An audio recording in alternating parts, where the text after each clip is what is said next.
In 2022, I shared a video on TikTok titled, 4 Things I Would Never Do, Anger Edition.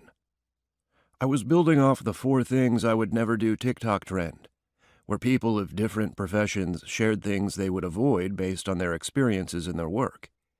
For example, a relationship therapist would talk about the dangers of using the silent treatment, or an intensive care unit nurse would talk about how she would never wear a seatbelt. For my video, I shared 4 harmful ways of expressing anger, including 1. Punching and breaking things as a way of blowing off steam. 2. Voicing anger toward another driver while driving. 3. Using exercise as a way of dealing with anger. And 4. Sending an email, text, or posting on social media when angry. People were a little surprised by number 1. They like to believe that venting through the destruction of things is helpful. But they were really thrown by number 3. Quite a few of them disagreed with me, arguing that exercise is the single best way to deal with emotions, and telling me that they had been encouraged by their therapists to exercise when they were angry. For the record, and as I'll explain in more detail in Hack 11, the relationship between exercise and emotion is nuanced and complicated. Overall, exercise is good for your emotional well-being.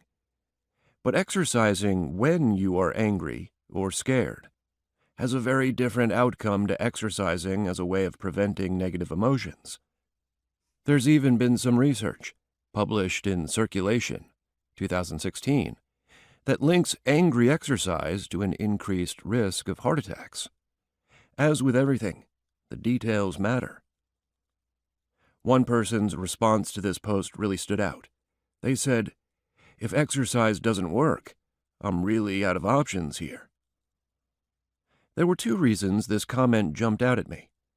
First, it was the lack of arguing or disagreement. They didn't say, "You're wrong, this is the only thing that works for me." They didn't say, "My therapist tells me to go punch a punching bag and it works great." They just accepted that maybe this doesn't work, and if it doesn't, they didn't know what else to do. There was a helplessness to the comment that I found troubling. Second, that this person couldn't find any other options for managing their emotional well-being was worrisome for me. There are a near infinite number of little changes that can be made to our daily lives to considerably impact our emotional health. To think that someone felt so limited was really quite heartbreaking for me.